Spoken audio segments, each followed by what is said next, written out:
Hello and welcome to another episode of Thriller Fiction Thursday with me, the author Michael Campling. And on Thursdays, we are reading at the moment my police procedural crime thriller set in the UK in the 90s, 1992 specifically, Lawful Duty. If you haven't caught the first episode, logical place to start. So look for that. Okay. Lawful Duty, a Devonshire crime thriller read by the author Michael Campling. Chapter 5. Francis Clifford stared at the contract on his desk, but the rows of dense text swam out of focus. He read the same paragraph at least 5 times before, but he'd gleaned nothing from it. Why was he still here trying to work? He should be at home trying to comfort his wife, but he knew why he'd stayed in the office. Diana was in pieces, and when her mood hit a low, he couldn't be around her. Nothing drove him to distraction faster than the weakness he saw in others. Someone tapped on his office door, and Clifford pushed the contract away, glad of the distraction. "Come," he called out, and the door opened, Margaret sidling in. Normally, Margaret strode into his office like she owned the place, but not today. She knew something was wrong. "What is it, Margaret?" "I'm sorry to bother you, sir, but a courier has just arrived, and he brought this." She held out a white envelope. "He said it was urgent. He was most insistent." Clifford beckoned her to come closer, and Margaret obeyed, sliding the envelope across his desk. "Thanks, Margaret. You can go." Margaret nodded in acknowledgement and made for the door. Clifford was halfway through opening the envelope before he realised there was no name or address on the outside. He pulled out the single sheet of paper it contained, and something fell onto his desk. It was a small square of curiously glossy card, and when he turned it over, his blood ran cold. The Polaroid photograph clearly showed a young woman, blindfolded and tied to a bed, and what little he could see of her face was bleached white by the light from a flash. His mind shied away from the truth, but there was no use in denying it. The girl was his only daughter, Lindsay. Against his will, Clifford's gaze went to the accompanying sheet of paper. The message was written in stark block capitals: "No police, or she dies." A noise must have escaped from Clifford's lips, because Margaret froze in the doorway, then turned on her heel. "Mr. Clifford, are you all right?" "Yes, thank you, Margaret. I just had some bad news, that's all." Her eyebrows lowered in concern. Margaret moved closer. "Is there anything I can do to help?" "No." Clifford opened his desk drawer and slid the photograph and message inside. "Although you'd better cancel my appointments for the rest of the day. Something's come up." Margaret was watching him carefully, but she showed no sign of leaving.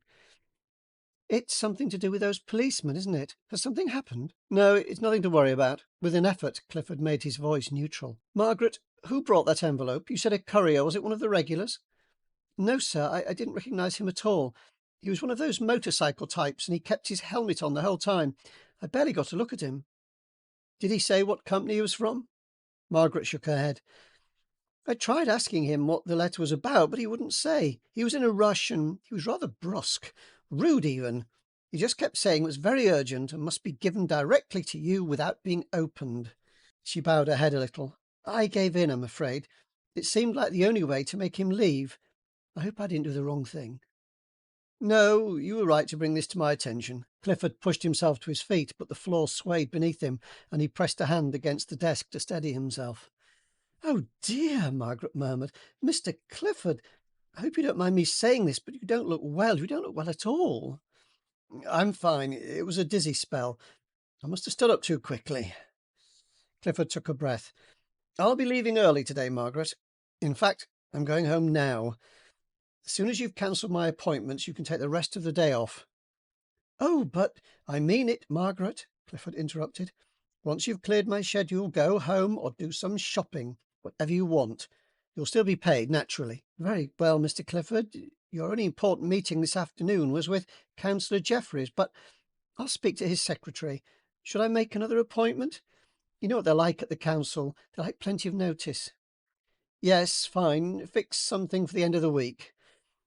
"Certainly, I'll do that right away." Margaret hesitated. "Mr. Clifford, are you sure there isn't anything else you need? You're very pale. Whatever this bad news is, it's obviously knocked you sideways. Is there anyone you'd like me to call?" "No, no calls," Clifford snapped. Margaret's face fell. As you wish, sir. Regaining his composure, Clifford held up his hand. I'm sorry, Margaret. I didn't mean to bite your head off. The thing is, there's been a setback with one of our projects, but you mustn't breathe a word of this to anybody. We've got to keep it under our hats. If anybody asks, everything's fine, and I've popped home to spend some quality time with my wife, okay? Of course, I never spread gossip, never. I know, Margaret, and I appreciate that, I really do. But whatever happens, and whoever asks, even if it's those detectives, everything's normal. I'm serious. If word gets out and our competitors sniff trouble, they'll swoop in and tear this firm to pieces. Do you understand, Margaret? Margaret nodded, her expression resolute. Good. Well done. And you needn't worry, Margaret. I'll take care of this. I'll take care of this myself. And as this was so short, I think we should go on to chapter 6, see if we can get through that as well. Chapter 6. Spiller marched through Lindsay's flat and found Riley finishing his call. Got it, Gov, Riley was saying. What about the door-to-door? Riley listened, nodding. Cheers, Gov. Appreciate it. Will do. He paused, glancing at Spiller. Yeah, he's fine. No problem at all. Placing the receiver back in its place, Riley turned his attention to Spiller. The governor's on it. He's got Ollie ringing around the hospitals, and he's drafting in some uniforms.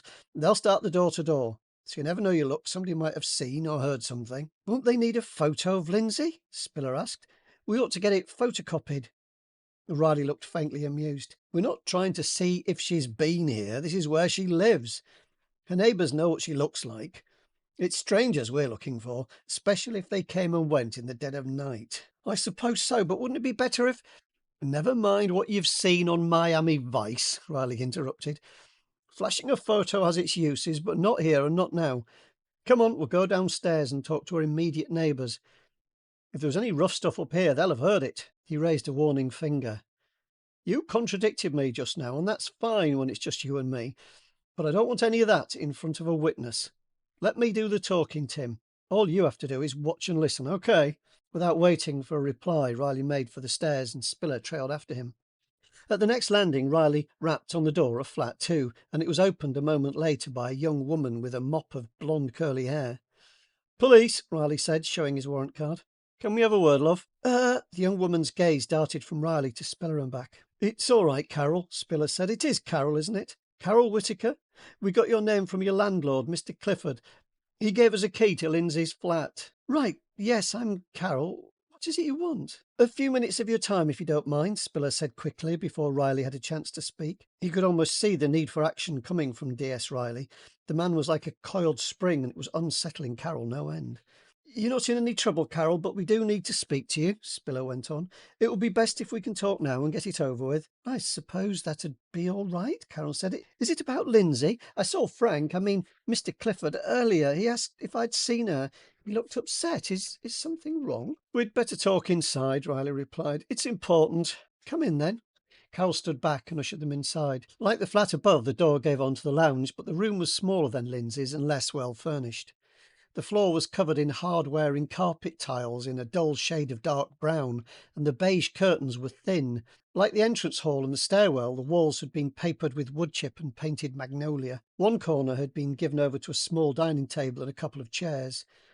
On the table, an empty wine bottle had been pressed into service as a candle holder, and streaks of molten wax had solidified into ridges down its sides. Beside the candle holder, a small wooden bowl held some potpourri, although it was doing little to dispel the scent of mildew that hung in the air. A brass ashtray crowded with butts showed that Carol was a smoker, but at least the place didn't reek of cigarettes. Have a seat. Carol indicated the two-seat sofa. It was covered with a colourful throw, but its misshapen cushion said it had seen better days. Thank you, miss.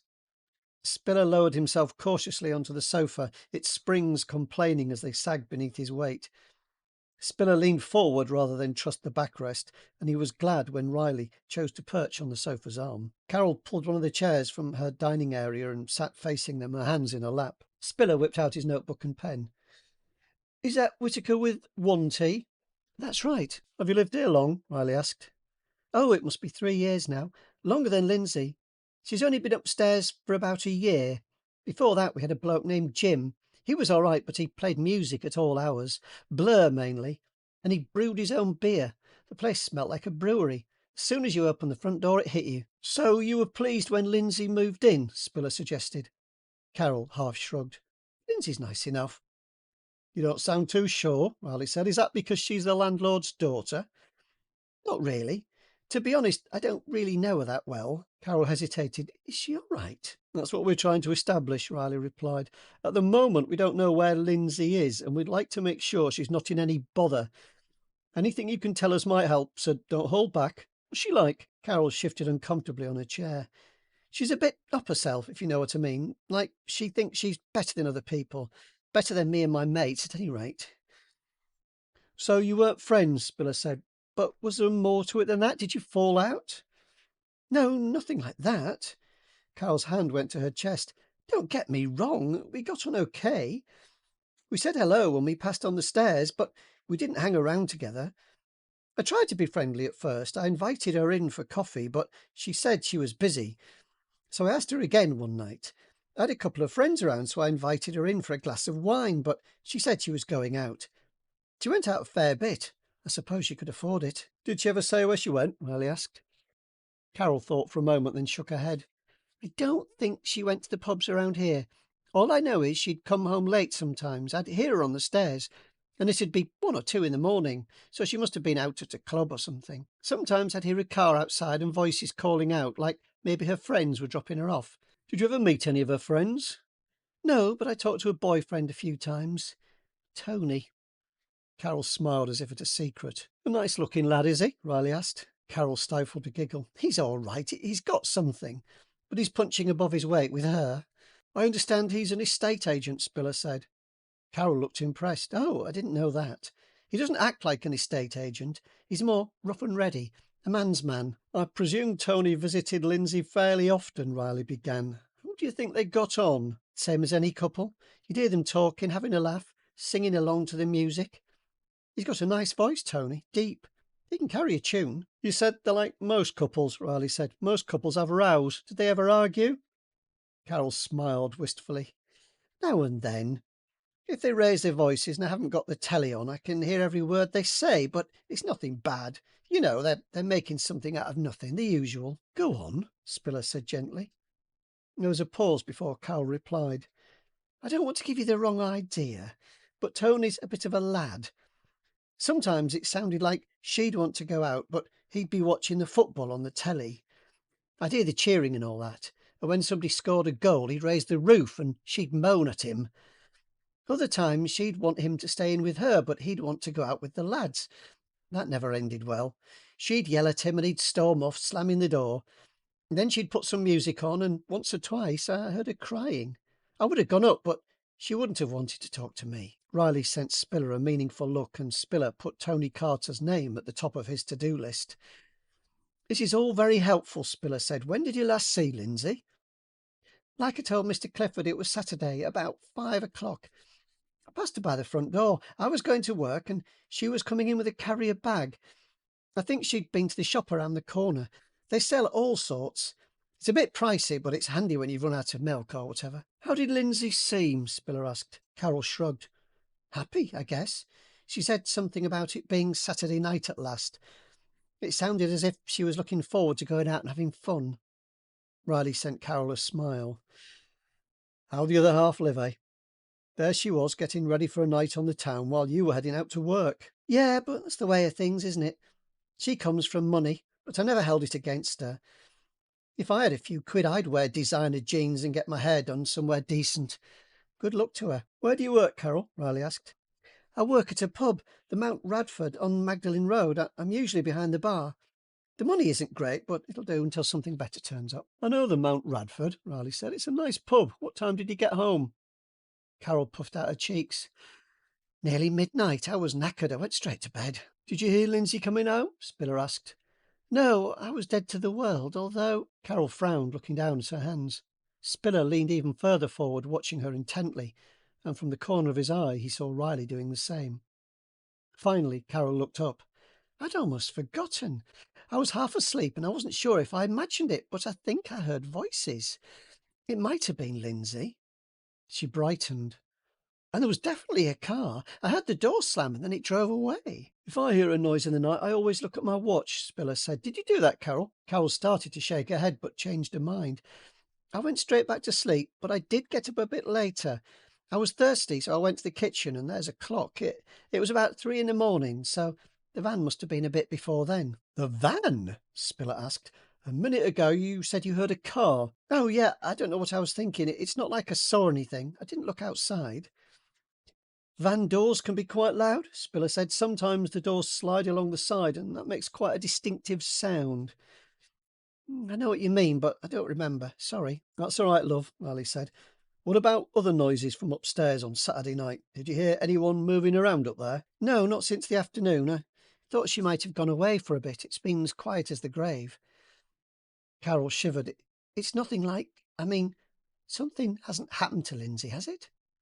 Let's not get ahead of ourselves, Riley replied. We don't know where Lindsay is, but there could be lots of good reasons for that. It would help a lot if you could keep an eye out for her. If you see Lindsay or you hear anything from upstairs, give us a bell, okay? Riley pulled a business card from his pocket and handed it to Carol. You do have a phone, don't you? Carol nodded, studying the card. If she turns up, I'll go and knock on her door, make sure she's all right. No, don't do that, Riley said firmly. Call us, Carol. If Lindsay is in some kind of trouble, we'll deal with it.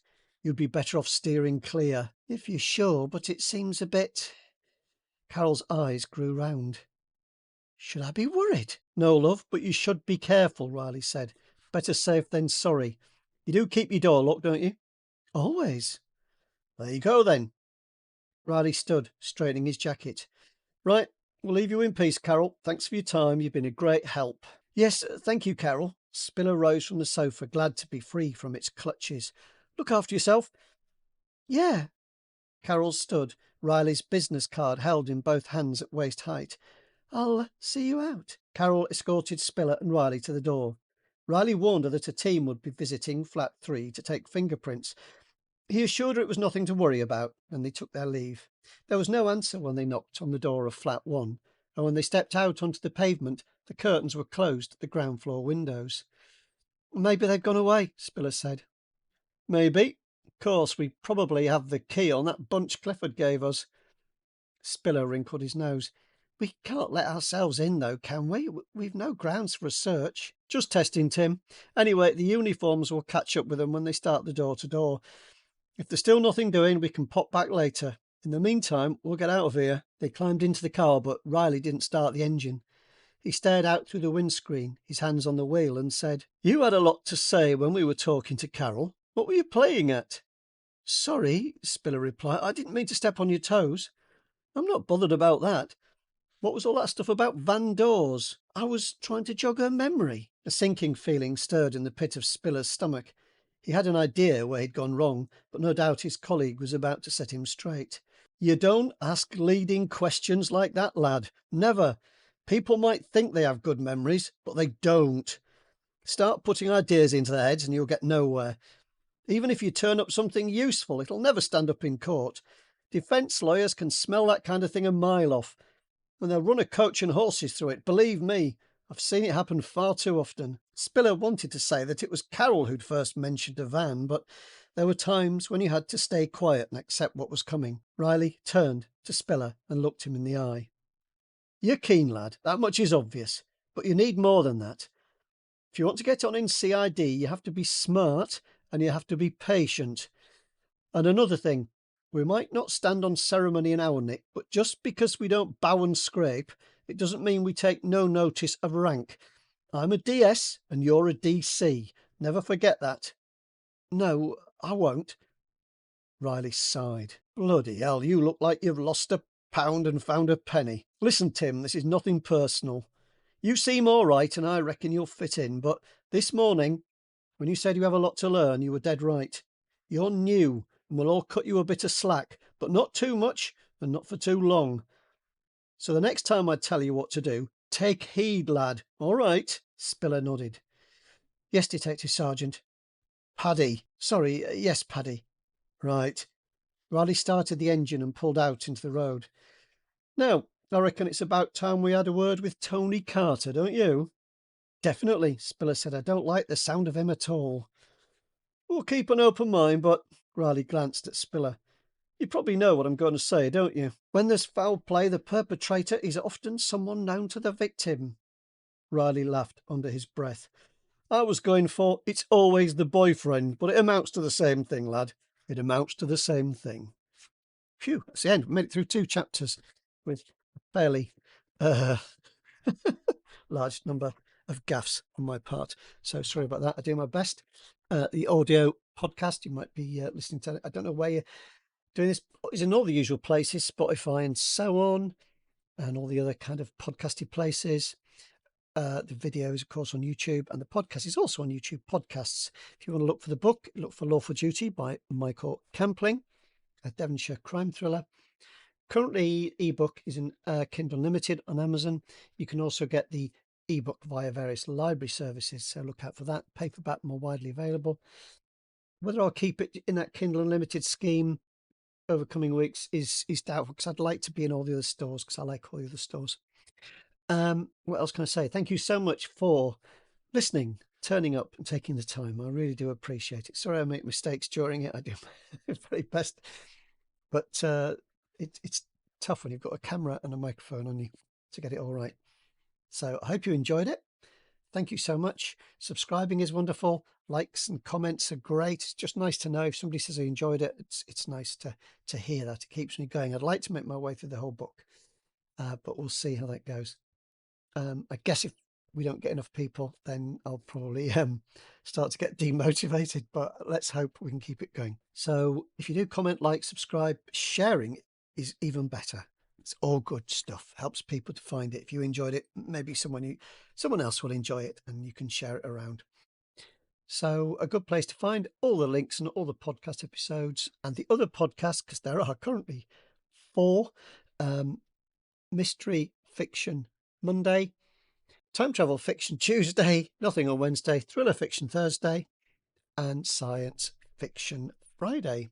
And a good place to find them is all at michaelcampling.com. And that's my name, all as one word. Okay, happy reading. Take care of yourselves and each other, and bye.